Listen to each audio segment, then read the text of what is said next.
जब भी तानाशाही की बात होती है तो अक्सर सबसे पहले हिटलर का नाम आता है। एडोल्फ हिटलर, वो नाम जिसे इतिहास में तानाशाही और अपनी कठोर नीतियों के लिए जाना जाता है, जिसने पूरी दुनिया को संकट में डाल दिया। द्वितीय विश्व युद्ध की शुरुआत हिटलर के कारण ही हुई थी, जब उसने 1938 में ऑस्ट्रिया पर हमला किया और एक भयानक युद्ध का सिलसिला शुरू कर दिया। इस युद्ध के दौरान लाखों लोगों की जान गई और पूरी दुनिया एक विशाल संघर्ष के केंद्र में बदल गई। हिटलर की सनक और तानाशाही ने मानवता को गहरे घाव दिए।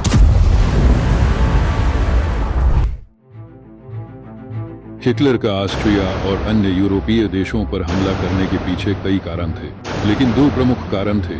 एक तो यह था कि हिटलर और बहुत से जर्मन लोग यह मानते थे कि प्रथम विश्व युद्ध के बाद वर्साय की संधि में जर्मनी के साथ अन्याय किया गया था।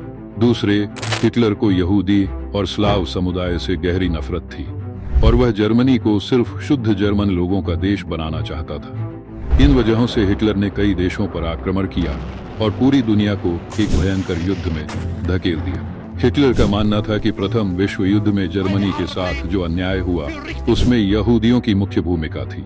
यह हिटलर की एक अजीब और खतरनाक सोच थी, जिसने उसे यहूदियों के खिलाफ क्रूर अत्याचार करने की प्रेरणा दी। हिटलर के शासनकाल में यहूदियों के खिलाफ हिंसा और अत्याचार की एक लहर चल पड़ी थी। इसके अलावा यहूदियों और अन्य समुदायों द्वारा लिखी गई कई किताबें, दस्तावेज और रेडियो रिकॉर्ड भी नष्ट कर दिए गए थे। हिटलर ने अपनी सनक को बढ़ावा देने के लिए ऐसी नफरत भरी कार्रवाइयों को अंजाम दिया।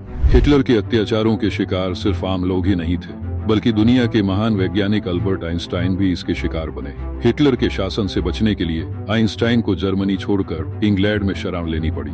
वहीं हिटलर ने अपनी यूरोप जीतने की योजना की शुरुआत ऑस्ट्रिया से की, लेकिन तब तक स्थिति विश्व युद्ध जैसी नहीं बनी थी। लेकिन जब 1939 में जर्मनी ने पोलैंड पर हमला किया तो इसके साथ ही द्वितीय विश्व युद्ध की शुरुआत हो गई। हिटलर के इस आक्रमण ने पूरी दुनिया को युद्ध के मैदान में बदल दिया। युद्ध के शुरुआती दिनों में हिटलर बहुत मजबूत स्थिति में था।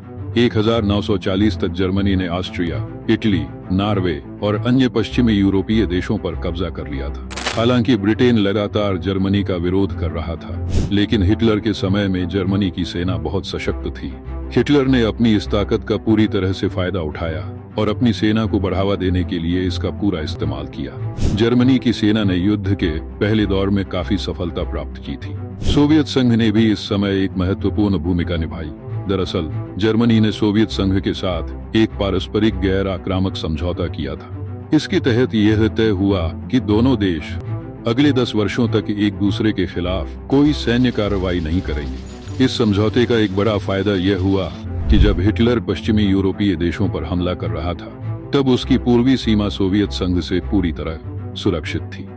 इस कारण हिटलर को अपनी पूरी सेना पश्चिमी यूरोप में केंद्रित करने का समय मिल गया था। हिटलर की महत्वाकांक्षा को देखिए। पश्चिमी यूरोपीय देशों पर विजय प्राप्त करने के बाद भी वह संतुष्ट नहीं हुआ। उसकी यह महत्वाकांक्षा एक नए अभियान का रूप लेने लगी, जिसे ऑपरेशन बारबोसा कहा गया। यही वह अभियान था जिसके बाद जर्मनी और हिटलर के पतन की शुरुआत हुई।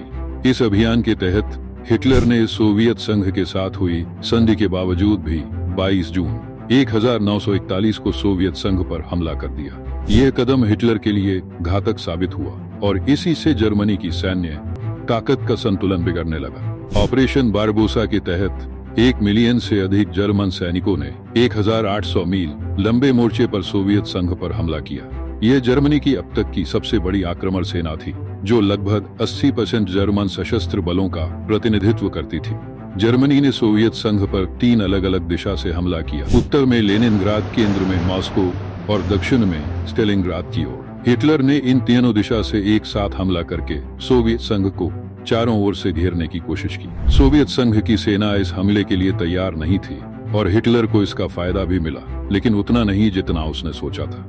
हिटलर ने सोवियत संघ की सैन्य ताकत को सही से समझा नहीं था। असल में सोवियत संघ का क्षेत्रफल बहुत बड़ा था और इतने विशाल क्षेत्र पर कब्जा करना इतना आसान नहीं था। इसके अलावा सोवियत संघ की सर्दी ने जर्मन सैनिकों के लिए एक अलग ही चुनौती खड़ी कर दी।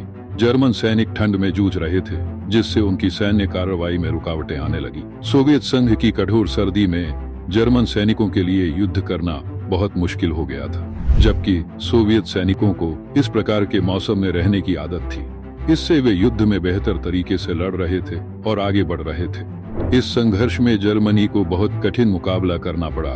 द्वितीय विश्व युद्ध के दौरान स्टालिनग्राद की लड़ाई सबसे लंबी और कड़ी थी। यह युद्ध जर्मनी के लिए एक बड़ा झटका साबित हुआ और इसमें जर्मन सेना को भारी नुकसान हुआ। इसमें कोई शक नहीं कि इस संघर्ष के कई कारण थे, लेकिन यह युद्ध जर्मन सेना के पतन की ओर एक बड़ा कदम साबित हुआ। हिटलर ने सोवियत संघ पर आक्रमण करने का फैसला किया, जबकि उसने पहले ही सोवियत संघ के साथ एक समझौता किया था।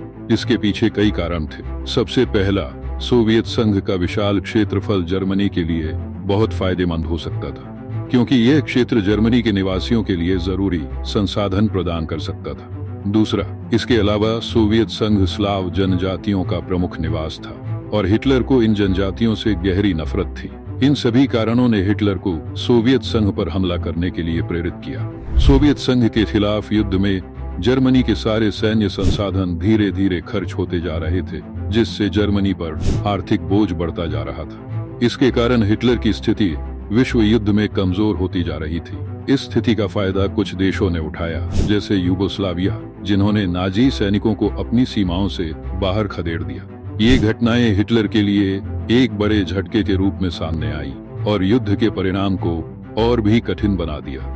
इसी बीच जापान ने पर्ल हार्बर पर हमला कर दिया और इसका सीधा असर यह हुआ कि अब तक इस युद्ध से बाहर रहे संयुक्त राज्य अमेरिका ने भी इसमें भाग लेना शुरू कर दिया। अमेरिका के नेतृत्व में मित्र देशों ने जर्मनी और जापान जैसे धुरी राष्ट्रों पर आक्रमण करना शुरू कर दिया। जैसे जैसे जर्मनी की स्थिति युद्ध में कमजोर होती गई, हिटलर ने खुद को एक भूमिगत बंकर में छिपा लिया था, जहां वह अपने अंत की ओर बढ़ रहा था। यह युद्ध के परिणामों के सबसे महत्वपूर्ण मोड़ों में से एक था। 1942 के अंत तक जर्मनी के खिलाफ युद्ध का रुख पूरी तरह से बदल चुका था। जून 1944 में नॉर्मैंडी पर मित्र देशों के सफल आक्रमण के बाद कुछ ही महीनों में मित्र राष्ट्रों ने यूरोप के शहरों को आजाद करना शुरू कर दिया था। सोवियत सैनिक तेजी से बर्लिन की ओर बढ़ रहे थे और इन घटनाओं के बीच हिटलर ने 29 अप्रैल को अपनी प्रेमिका ईवा ब्राउन से शादी की, लेकिन 30 अप्रैल की सुबह हिटलर ने आत्महत्या कर ली और इस तरह से इतिहास के सबसे बड़े तानाशाह का अंत हो गया।